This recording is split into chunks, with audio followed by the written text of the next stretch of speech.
honor of introducing our esteemed scholar, teacher, and healer, Dr. Cress Welsing.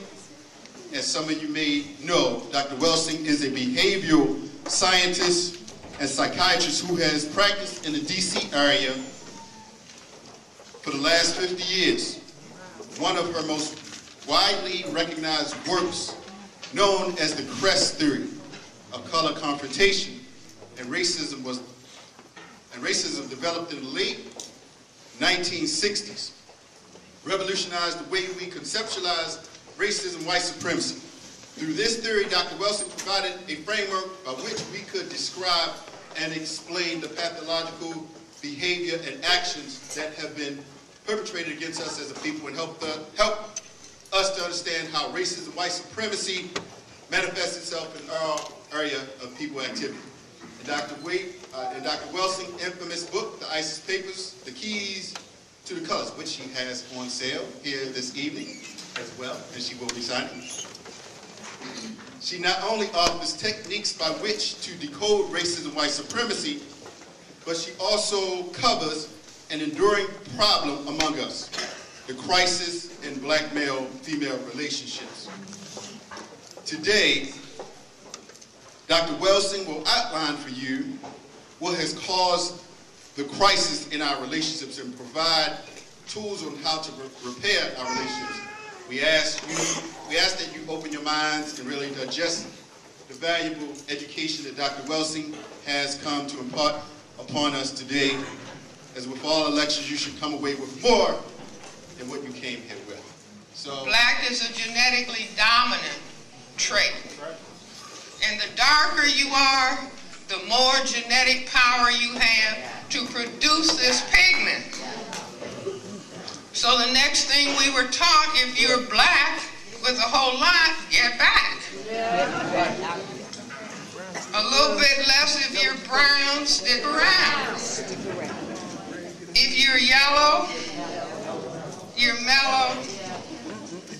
And if you're white, no pigment, you're all right.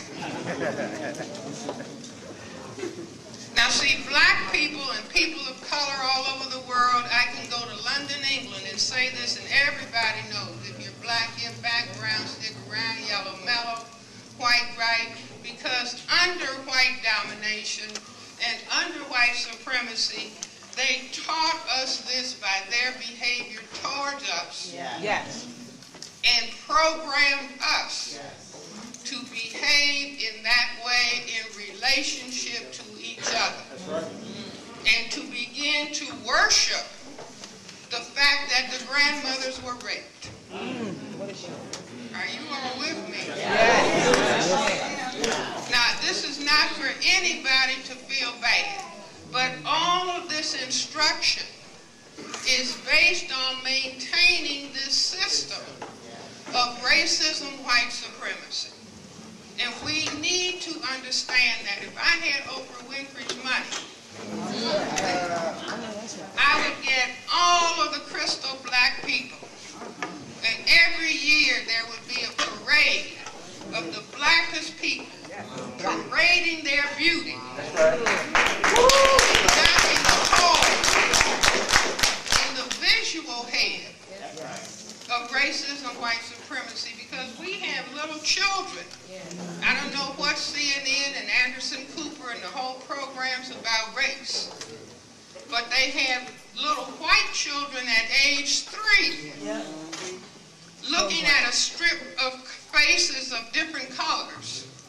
And when asked which child is bad, and a 3-year-old white child points immediately to the darkest face. Which one is ugly? The child points immediately. Which one is the one you don't want to be friends with? Points immediately to black.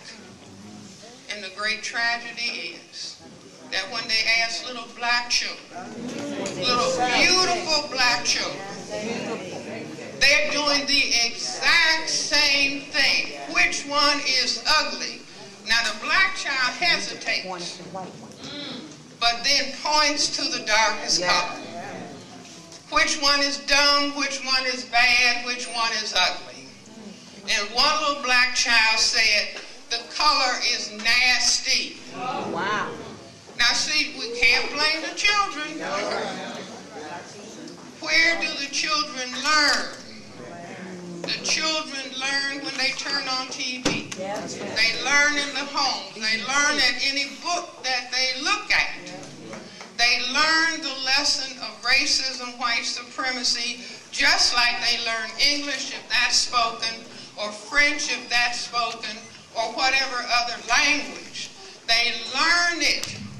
These colors lined up and spoken of in this way are essential for white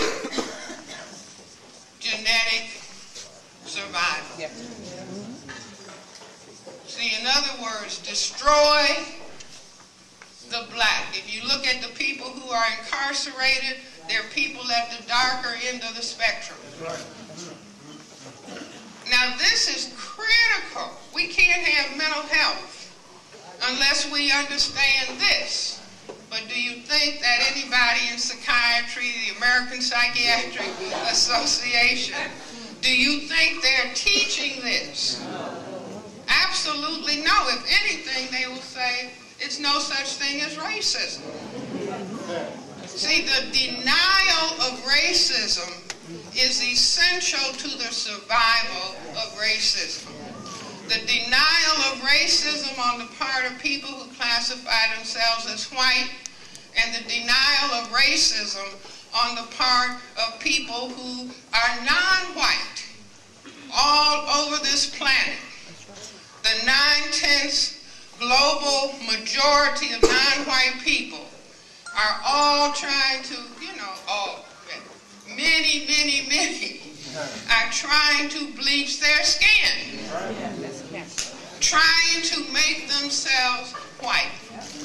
I have a sister who teaches in a school in Chicago, and she says, "I'm not black, I'm mixed race." See, where did the child learn it? The child is not at fault. Where did the child learn it? We're the only group of people, when we have to fill out the census, it takes us about an hour. Which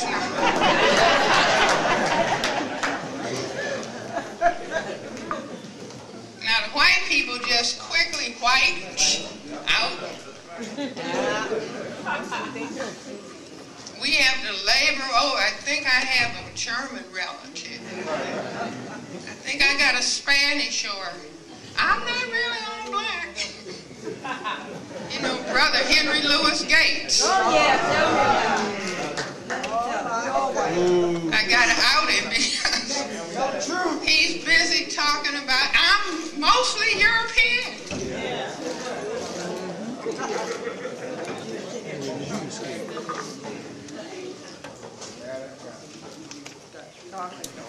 But how does this affect the black male-female relationship? Devastation. It affects the relationship in this way.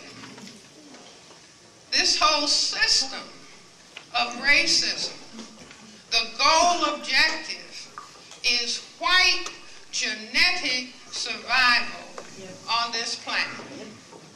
White genetic survival. Now, a lot of people say, "Oh, no, it's all about economics." No, they use these areas of activity to make certain that there's white genetic survival. They make the money and use the money and dispense the money for the purpose of the system. The same is the distribution of education for the maintenance of the system of their survival. All over Europe today, when they talk about Islam and checkmating immigration, they are really talking about the flood of non-white people coming into Europe from Africa and causing what? White genetic annihilation.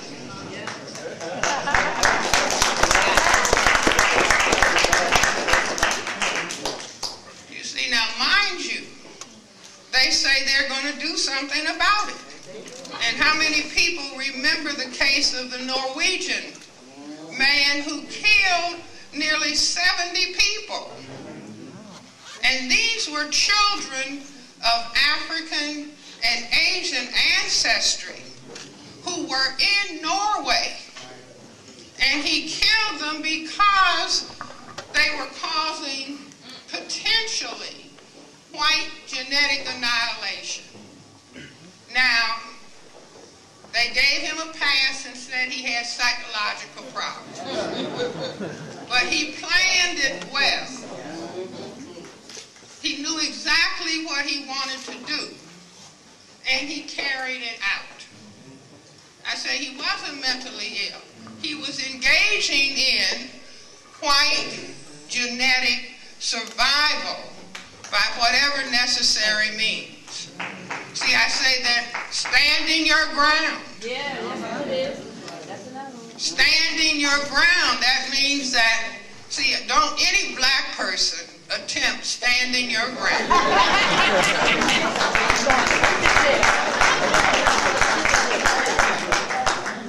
Now, black people can engage in standing their ground when they are killing other black people. Because that is assisting white genetic survival by the destruction of black men. So that's, you can get a pass with that. But don't start thinking you're afraid of a police officer and you're going to stand your ground. Do you see, or that Trayvon could have stood his ground because he was afraid. No, those are the laws that are being put in place. It's just like when President Barack Obama became president. They had what they call the Obama effect. Now, the Obama effect was people buying more guns than had ever been bought at one time. Because just the very idea of a black man being in the White House was perceived as a threat. Just like the Republicans said, they didn't say we've got another plan to save the country. They said we have to make this black man fail. Our energy is going to be directed and focused on making him fail because he is a black man. Now let's go back about the relationship. Black females are not a threat to white genetic survival. Now we have all the genetic material in our ovaries, but women can entice, but they cannot impose sexual intercourse. In other words, imagine you reaching and pulling out your M16 rifle and saying to the man, you are going to have sexual intercourse. Now, gentlemen, what will happen?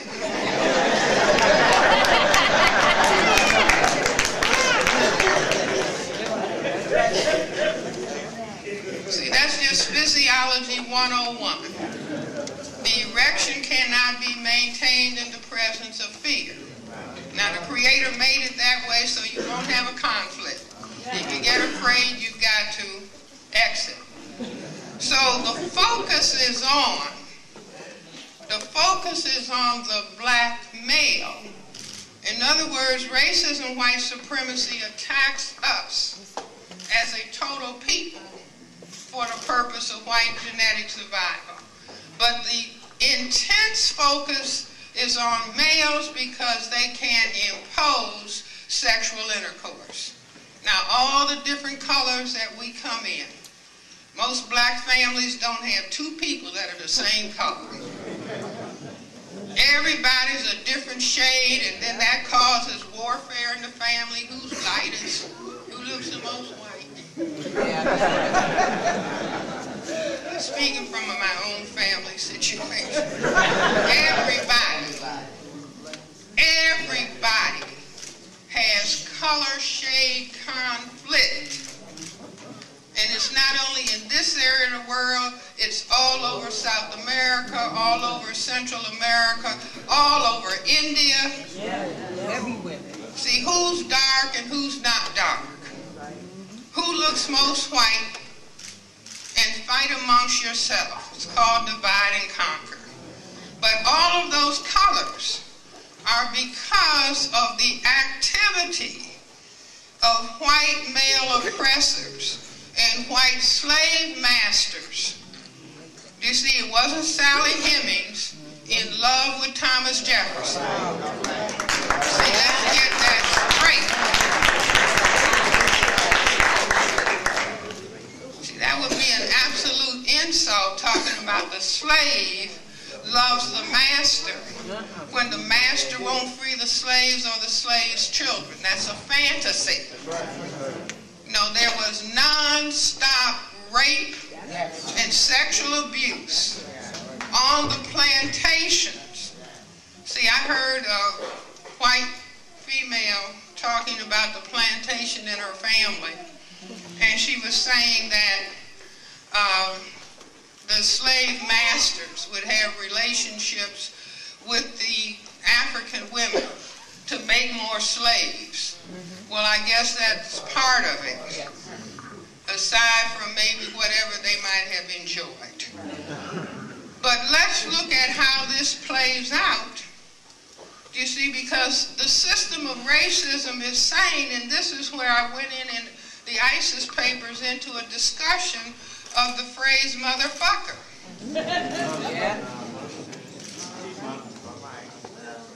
See, this is a phrase that used to be said over and over again in the system of racism, white supremacy amongst black people. I remember coming out of a clinic in Washington, D.C., and I'm coming down the stairs and some young people were passing. And the young people were, motherfucker, this motherfucker, motherfucker, motherfucker.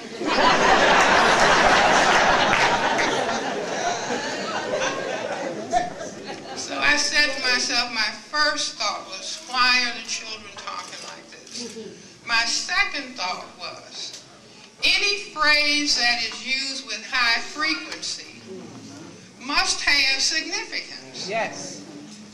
Now, because I understood at that point the system of racism, white supremacy, I said, this language is specific to this system. Now, what does it mean? And then my brain computer just went through, well, there are 5 people categories: man, woman, boy, girl, baby. That covers everybody. Who is the man? If I said, here comes a man, you all, my dad was alive, you wouldn't expect to see him. Who is the man? Speak up, class. The white man.